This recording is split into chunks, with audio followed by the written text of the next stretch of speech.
welcome back to Jameson Run. So today we're going to be working on, well, not today, it's going to be over several days here. This is a slow process, but I had a gentleman who was bringing some fill, and he actually knocked down a brick garage that he had.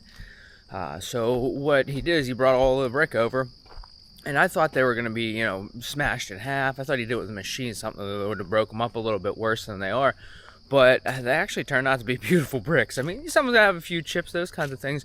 But my son and I have been working on kind of breaking the mortar off all the bricks, and kind of salvaging the bricks because we want to put in like a little paver patio for our outdoor table. So we've been working through the piles of rubble here that the gentleman brought over. This is the first pile. All the pieces you see down there right now kind of used up per se. They're cracked in half, and I'm sure we'll come back for some of those when we get to the corners to kind of cut and make them fit right. But so far this is what we have out of them. So it's taken I don't even know how many hours, but it's been a nice little morning project and something fun for us to do, work on our stacking skills and our hammer skills. Got the little man's hammer right there. So yeah, we're going to continue working on that, and eventually we're going to get to this pile.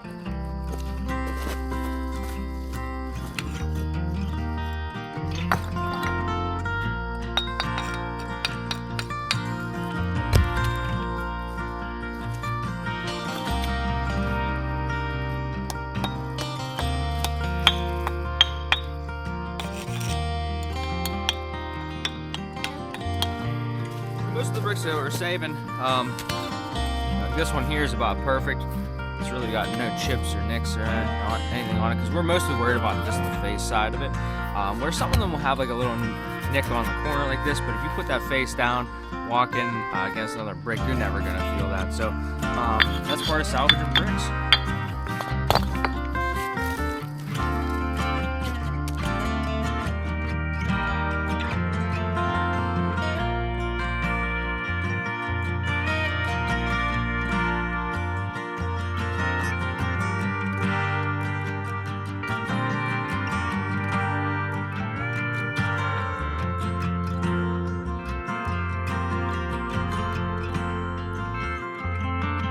Alright, so we finally pulled everything that we could possibly pull out of there that wasn't chipped, broke, or unusable. So got ourselves a little stack here we're going to put on a pallet, and a little stack for the little pallet. Yeah, and then we're going to move on to this pile.